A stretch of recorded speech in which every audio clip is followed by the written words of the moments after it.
On Saturday, thousands of demonstrators filled Chicago's Gallery Plaza, rallying against the Trump administration's deployment of the National Guard to the city. Covering that event was Angeles Ponpa, Midwest managing editor of Latino News Network. She witnessed the protests firsthand and joins us now for an in-depth look at what unfolded. Welcome, Angeles. I wanted to start the conversation in regards to what did you see on the ground? What were demonstrators telling you about their concerns, their motivations, and the messages they hope to send? Yes, hi, Hugo. On Saturday, I was there at Gallery Plaza. How you mentioned thousands. I think the number that I saw was about 8,000 protesters on Saturday. And everyone chanting in English and Spanish. It was a lot of families, it was a lot of young people, and it was a lot of community members being there to let the Trump administration know that they are not okay with troops being deployed to the city because of the threats that he has made over the last week. When I was talking with some people, I spoke with an Army veteran who was there because of the statements Trump made about crime in Chicago. He was saying that crime isn't the issue. It should be police reform. It should be addressing the youth in Chicago. I also spoke with a man who is half Mexican, half Panamanian. He was there with his family, with his little daughter and his dad. He said his dad has already gained citizenship, but he still has friends that are scared to go out because they are undocumented.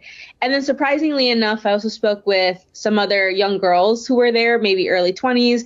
And both educators have friends who are also in, well-established, but their friends, even though they are U.S. citizens, they are also scared to go out, and we're also scared to protest because, they're scared they're going to be pulled over just because of their skin color for speaking a different language. So it was sort of a mixture of reasons why people were there, but it was all for representing other people and to, again, make a statement to the Trump administration about his comments on Chicago lately and the amp up in ICE raids. Yeah, we've seen a lot of profiling happening in Los Angeles and Washington, D.C. as the National Guard has already been deployed over there. And we've seen a lot of ICE raids across the country, that cloud of fear that you've mentioned and so many people shared with you.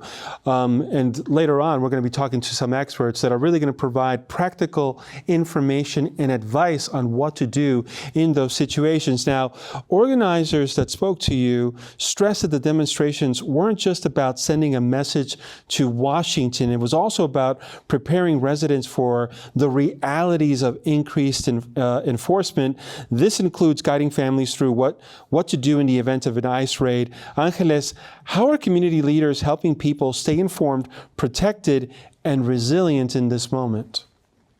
So I spoke to a few of the community leaders, and they were taking some steps while at the protest and then also giving tips for what to do after the protest. So again, this protest wasn't really for protesting, it was for preparing also the community. So one of the items that I picked up while I was there, one of the organizations is actually giving out these whistles. So, if you are a community member who has one of these whistles, it's to draw attention if you see ICE around your community and make noise, let other community members know that ICE is in the area or that there is a raid being conducted, essentially to provoke noise to alarm the other residents.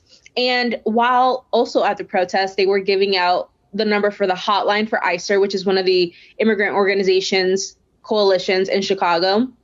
They were also giving people steps. So there was a spokesperson from Palenque that was there at the rally, and she was giving 6 steps, informing the people that were there on how to take videos of an ICE person in action, report these vehicles, ensuring people how to take a video, right? Do it in horizontal, who to send it to. There was a lot of that, and also telling people to go to these Know Your Rights seminars that they're having at their organizations. And also just informing people that, hey, if you do see ICE, how to act if they come to your home or if they come to your place of work. So there was a mixture of what to do there, but also what to do when they left the protest and how to help their community members. In the minute that we have left, Angeles, with Operation Midway Blitz, the large-scale immigration enforcement initiative launched by the Department of Homeland Security, now underway in Chicago, targeting undocumented immigrants across the city and state, how do you interpret the Trump administration's decision to focus Chicago specifically? Oh, definitely. Chicago is a sanctuary city, so we have that status, and that puts us on the Trump administration's radar. I would also say that it's because Chicago has some of the most outspoken politicians against the Trump administration and the actions that they're taking in the city. And also, Chicago is just a really great place for people to know their rights. And if those organizations are able to organize properly, it's going to put a step back to the Trump administration.